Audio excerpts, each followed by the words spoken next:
नमस्ते बच्चों, मैं सीमा सिंह आनंद ट्यूटोरियल किड्स चैनल पर आपका स्वागत करती हूँ। बच्चों, आज की पाठशाला में हम कक्षा 5वीं विषय हिंदी विषय में बच्चों आज हमारा पाठ 9 नीम ये चालू होगा। बच्चों ये जो नीम का पेड़ है ये बहुत उपयोगी पेड़ है। बच्चों, हमारे देश में नीम का पेड़ बहुत जाना पहचाना जाता है। बच्चों, जब आप गांव में जाओगे ना तो वहाँ पे आपको बहुत नीम के पेड़ मिलेंगे। सभी के घरों के सामने नीम के पेड़ होते हैं। शहरों में थोड़ा कम है नीम का पेड़, लेकिन है बच्चों। लेकिन जब आप गांव में जाओगे ना तो आपके सभी घरों के सामने आप 4-5 नीम का पेड़ अवश्य देखोगे।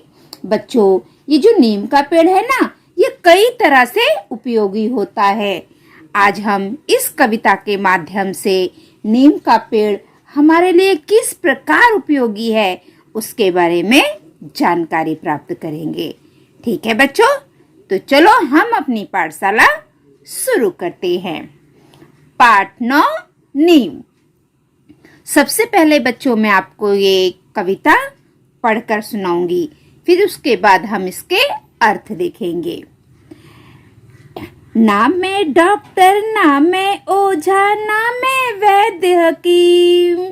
ना मैं डॉक्टर, ना मैं ओझा, ना मैं वैद्य हकीम। मैं तो केवल एक पेड़ हूँ, नाम मेरा नीम। मैं तो केवल एक पेड़ हूँ, नाम है मेरा नीम। नाम है मेरा नीम। मेरी सूखी पत्ती डालो, ऊनी कपड़े अनाज बचा लो। मेरी सूखी पत्ती डालो, ऊनी कपड़े अनाज बचा लो। सूखी पत्ती के धुएं से मक्खी मच्छर दूर भगा लो। सूखी पत्ती के धुएं से मक्खी मच्छर दूर भगा लो। मेरी सूखी पत्ती डालो, ऊनी कपड़े अनाज बचा लो।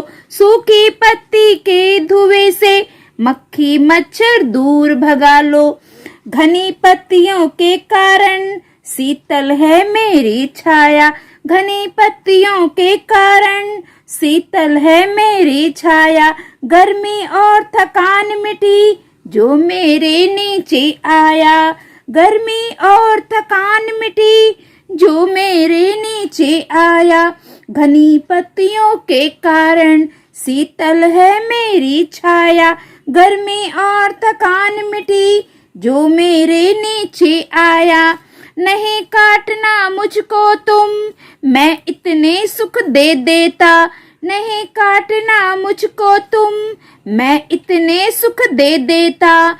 सूरज की किरणों से मिलकर हवा शुद्ध कर देता। सूरज की किरणों से मिलकर हवा शुद्ध कर देता। नहीं काटना मुझको तुम, मैं इतने सुख दे देता। सूरज की किरणों से मिलकर हवा शुद्ध कर देता। सूरज तारे धरती चांद की जब तक चले कहानी। सूरज तारे धरती चांद की जब तक चले कहानी। हमेशा सबको सुख देने की है मैंने मन में ठानी। हमेशा सबको सुख देने की है मैंने मन में ठानी। सूरज तारे धरती चांद की जब तक चले कहानी। हमेशा सबको सुख देने की है मैंने मन में ठानी। है मैंने मन में ठानी। बच्चों, यहाँ पर हमारी कविता समाप्त होती है। अब हम इसके अर्थ देखेंगे। ठीक है बच्चों, तो चलो हम अर्थ देखते हैं। ना मैं डॉक्टर, ना मैं ओझा, ना मैं वैद्य हकीम। मैं तो केवल एक पेड़ हूँ, नाम है मेरा नीम। बच्चों, इस पंक्ति में ये जो नीम का पेड़ है, ये नीम का पेड़ है ना, ये नीम का पेड़ कह रहा है कि मैं कोई डॉक्टर नहीं हूँ और ना मैं कोई ओझा हूँ, ना मैं कोई वैद्य हूँ, ना मैं कोई हकीम। वह तो बस एक पेड़ है और जिसका नाम है नीम। ये नीम का पेड़ कह रहा है कि मैं कोई डॉक्टर नहीं हूँ, मैं कोई ओझा नहीं हूँ, ना मैं कोई वैद्य हकीम हूँ। मैं तो केवल एक पेड़ हूँ और मेरा नाम है नीम। मेरी सूखी पत्ती डालो, ऊनी कपड़े अनाज बचा लो। सूखी पत्ती के धुएं से मक्खी मच्छर दूर भगा लो। बच्चों, नीम का पेड़ कहता है कि उसकी जो सूखी पत्ती है, जब नीम की पत्ती सूख जाती है ना बच्चों, तो हम उसको अनाज, ये डिब्बा है इसमें हम अनाज रखते हैं, गेहूं चावल है ना, वो सब हम अनाज रखते हैं। अगर हम नीम की ये सूखी पत्ती को इस अनाज के डिब्बे में डाल देंगे तो अनाज में कीड़े नहीं लगते हैं, हमारा अनाज खराब नहीं होता है। और जो ऊनी कपड़ा होता है ना बच्चों, जैसे हमारे स्वेटर, उसमें भी हम सूखी पत्ती रख देते हैं तो हमारे स्वेटर खराब नहीं होते हैं।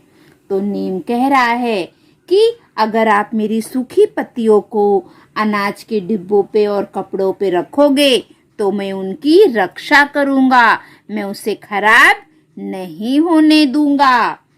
और नीम कहता है कि मेरी सूखी पत्ती को आप जला लोगे तो सारे मक्खी मच्छर दूर भागाए जा सकते हैं।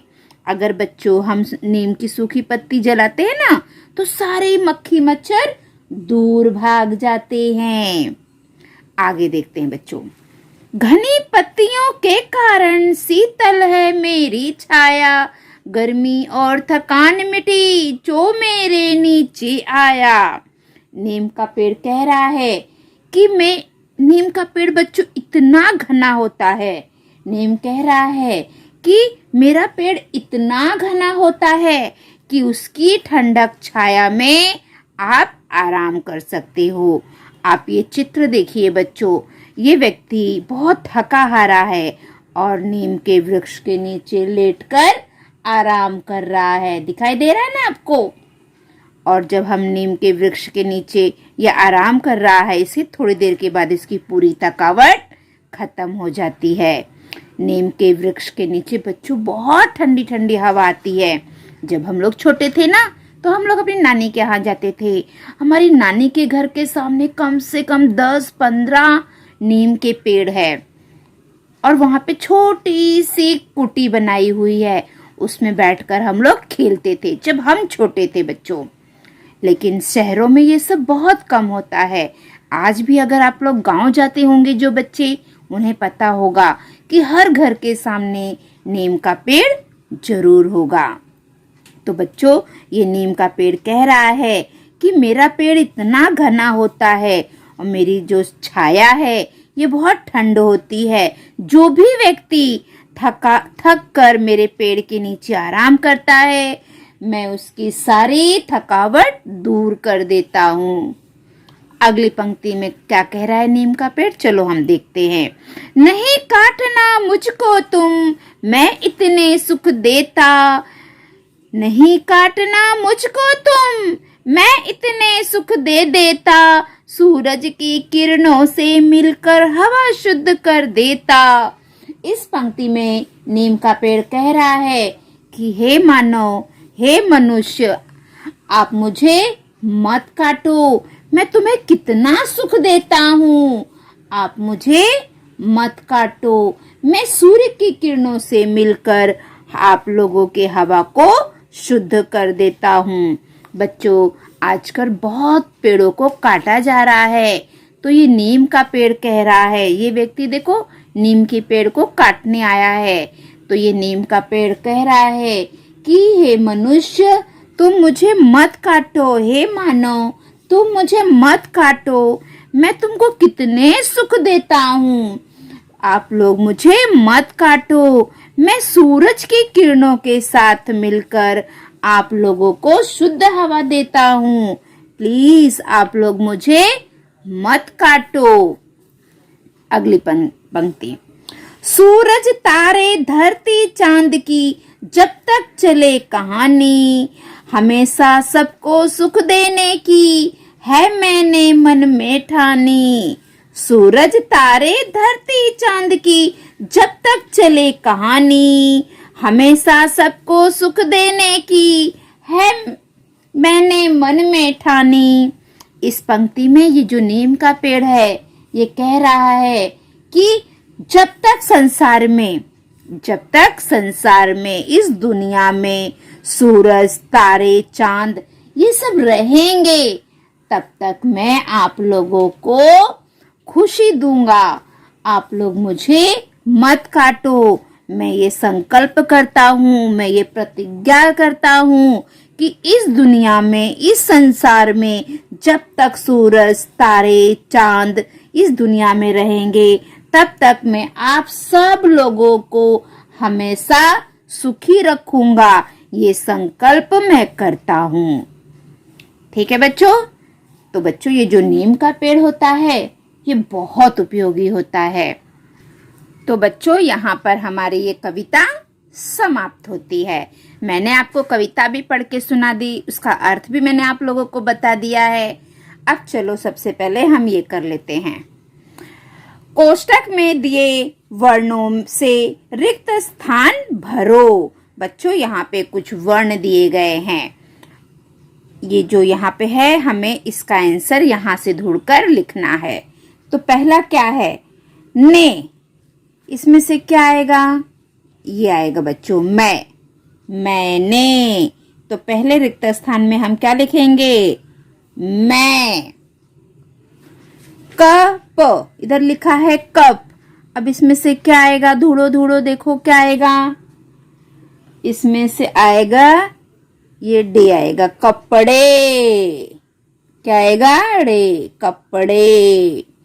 फिर यहाँ पे ह है और ये खाली जगह ये म, हकीम। ये क आएगा बच्चों। ठीक है, क की हकीम। ये बड़ी की मात्रा आएगी बच्चों, छोटी की मात्रा नहीं आएगी, ये आएगी बड़ी की मात्रा, हकीम। अभी यहाँ पे अ लिखा है और ये रिक्त स्थान है और ये ज है, तो यहाँ पे क्या आएगा? ना। ये देखो ये ना है ना, ये आएगा अनाज। अनाज में अगर हम नीम की पत्ती डाल देते हैं तो उसमें कीड़े नहीं लगते हैं, अनाज खराब नहीं होता है। अब ये डैश है और यहाँ पे लिखा है कान, तो यहाँ पे क्या आएगा? हाँ, थ आएगा, थकान। अगर हम राह में चल रहे हैं और हम बहुत थक गए हैं, नीम के वृक्ष के नीचे अगर हम थोड़ा देर आराम कर लेते हैं तो हमारी सारी थकान दूर हो जाती है। अब ये डैश है और यहाँ पे रज लिखा है, तो यहाँ पे क्या आएगा? हाँ, सु आएगा, सूरज, है ना। अब ये क लिखा है, फिर डैश और नी, यहाँ पे क्या आएगा? हा आएगा, कहानी।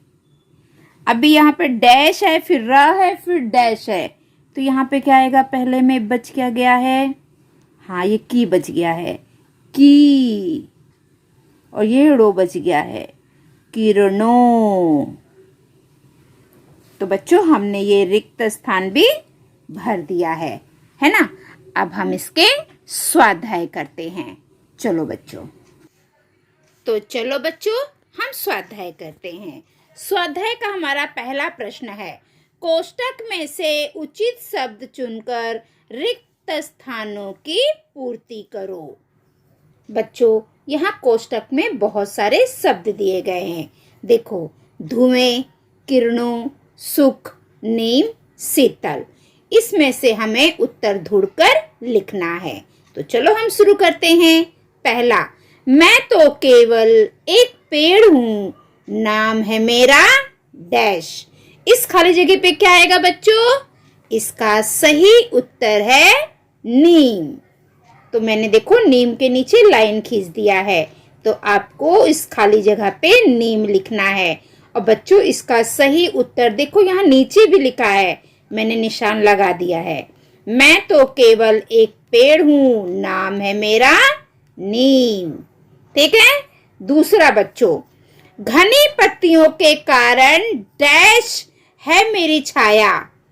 इसका उत्तर क्या आएगा बच्चों? शीतल। तो आप खाली जगह पे लिखोगे शीतल और शीतल के नीचे लाइन खींच दोगे। ये देखिए सेकंड नंबर, घनी पत्तियों के कारण शीतल है मेरी छाया। अब तीसरा बच्चों, हमेशा सबको डैश देने की है मैंने मन में ठानी। तो खाली जगह में क्या आएगा? सुख। सुख के नीचे इस डॉट की जगह पे आपको सुख लिखना है। ठीक है बच्चों, ये देखो तीसरा नंबर उत्तर का, हमेशा सबको सुख देने की है मैंने मन में ठानी। चौथा बच्चों, फोर्थ नंबर, सूखी पत्ती के डैश से मक्खी मच्छर दूर भगा लो। तो खाली जगह पे क्या आएगा? धुएं से। तो खाली जगह पे हम लिखेंगे, डैश में लिखेंगे धुएं। सूखी पत्ती के धुएं से मक्खी मच्छर दूर भगा लो। ये देखो बच्चों फोर्थ नंबर, जैसे ये लिखा है ना, धुएं के नीचे लाइन खींचा है, ऐसे आपको भी करना है। पांचवा, सूरज की डैश से मिलकर हवा शुद्ध कर देना है। किससे मिलकर? किरणों से। तो इस खाली जगह में आएगा किरणों। तो यहाँ पे देखो मैंने लिखा है, ये पांचवा वाक्य देखिए बच्चों, यहाँ पर लिखा हुआ है सूरज की किरणों से मिलकर हवा शुद्ध कर देना। ठीक है बच्चों, हमारा खाली स्थान पूरा हो गया है।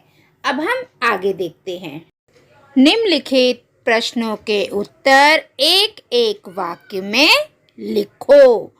हमारा पहला प्रश्न है, नीम अपने आप को क्या क्या नहीं मानता? उत्तर, नीम अपने आप को डॉक्टर, ओझा, वैद्य या हकीम नहीं मानता। प्रश्न दूसरा, नीम के पेड़ की छाया कैसी होती है? उत्तर, नीम के पेड़ की छाया शीतल होती है। प्रश्न तीसरा, नीम ने अपने मन में क्या ठान रखा है? उत्तर, नीम ने अपने मन में सबको सुख देने की ठान रखी है। प्रश्न चौथा, नीम की सूखी पत्तियां किसे सुरक्षित रखती है? उत्तर, नीम की सूखी पत्तियां ऊनी कपड़ों और अनाज को सुरक्षित रखती हैं। प्रश्न पांचवा, नीम के पेड़ को क्यों नहीं काटना चाहिए?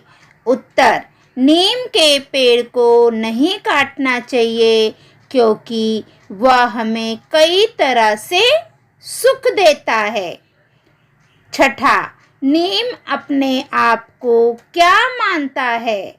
उत्तर, नीम अपने आप को केवल एक पेड़ मानता है। अगला प्रश्न, कारण लिखो।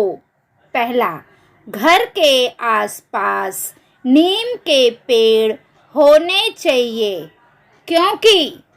उत्तर, घर के आसपास नीम के पेड़ होने चाहिए क्योंकि उनके कारण आसपास की हवा शुद्ध रहती है। ठीक है बच्चों। दूसरा, नीम के पेड़ को वैद्य कहते हैं क्योंकि? उत्तर, नीम के पेड़ को वैद्य कहते हैं क्योंकि वह अपने औषधि गुणों से हमें स्वस्थ रखता है। तीसरा, पेड़ों से होने वाले 3 लाभ बताओ। उत्तर, पेड़ हमें शीतल छाया देते हैं। दूसरा, उनसे हमें फूल फल मिलते हैं। तीसरा, पेड़ों की जड़, पत्तियां, छाल से दवाएं बनती है। ठीक है बच्चों, अब आगे देखते हैं। अगला देखो बच्चों, सही विधान के सामने सही और गलत विधान के सामने गलत का चिन्ह लगाओ। पहला, नीम के पेड़ की पत्तियां घनी होती हैं। बताओ बच्चों, ये सही है कि गलत है? ये सही है। तो बच्चों हम यहाँ पर पहले के सामने सही का निशान लगाएंगे। ये देखो मैंने लगा दिया है, ऐसे आपको लगाना है। अब हमारा दूसरा बच्चों, नीम का जरा भी महत्व नहीं है। ये बात गलत है बच्चों। नीम बहुत औषधीय वाली वनस्पति है। नीम के बहुत सारे फायदे हैं। तो ये वाक्य गलत है कि नीम का जरा भी महत्व नहीं है। यहाँ पर हम गलत कट का निशान लगा देंगे बच्चों। जैसा मैंने लगाया है वैसा ही आप भी लगाओ। तीसरा, नीम की पत्तियां जंतुनाशक होती हैं। सही, नीम की पत्तियां जंतुनाशक होती है, इसलिए हम नीम की पत्तियों को अनाज के डिब्बे में और जहाँ पे हम ऊनी कपड़े रखते हैं ना, वहाँ पे भी हम नीम की पत्तियों को रखते हैं। चौथा, नीम की पत्तियों के धुएं से मक्खियाँ नहीं भागती। गलत। अगर हम नीम की सूखी पत्तियों को जलाएंगे ना तो मक्खियाँ और मच्छर सब भाग जाते हैं। तो इसे हम लिख देंगे गलत। नीम की पत्तियों के धुएं से मक्खियाँ नहीं भागती। गलत। पांचवा, नीम एक निरुपयोगी पेड़ है। गलत बच्चों, नीम बहुत उपयोगी पेड़ है। तो हम यहाँ पे कट का निशान लगा देंगे। नीम के पेड़ के नीचे नहीं बैठना चाहिए। ये भी गलत वाक्य है बच्चों। नीम के पेड़ के नीचे बैठना चाहिए। नीम से ना बहुत अच्छी हवा आती है, शुद्ध हवा आती है। वो हमारे वातावरण को शुद्ध कर देती है। तो बच्चों हमने सही गलत कर दिया है। जैसे मैंने निशान लगाया है वैसे आप लगा लो। ठीक है बच्चों। तो बच्चों यहीं पर हमारी ये पाठशाला समाप्त होती है। अगली पाठशाला में हम कल फिर मिलेंगे। अगर आप मेरे पाठशाला में नए हैं तो मेरे पाठशाला को लाइक करिए, सब्सक्राइब करिए, कमेंट करिए और अपने दोस्तों में ज़्यादा से ज़्यादा शेयर करिए ताकि मेरी पाठशाला का लाभ सभी बच्चे ले सके। अगर आप मेरी पाठशाला देखते हैं और आपने अभी तक सब्सक्राइब नहीं किया है तो सबसे पहले आप मेरे पाठशाला को सब्सक्राइब कर लीजिए और जो घंटी का चित्र है उसे ऑन कर दीजिए ताकि मैं जो भी वीडियो डालूँ वो सबसे पहले आपको मिले और आप सभी बच्चे अपनी पढ़ाई अच्छे से कर सको। ठीक है बच्चों। तो अगली पाठशाला में एक नए पाठ के साथ हम फिर मिलेंगे। तब तक के लिए बाय बाय बच्चों।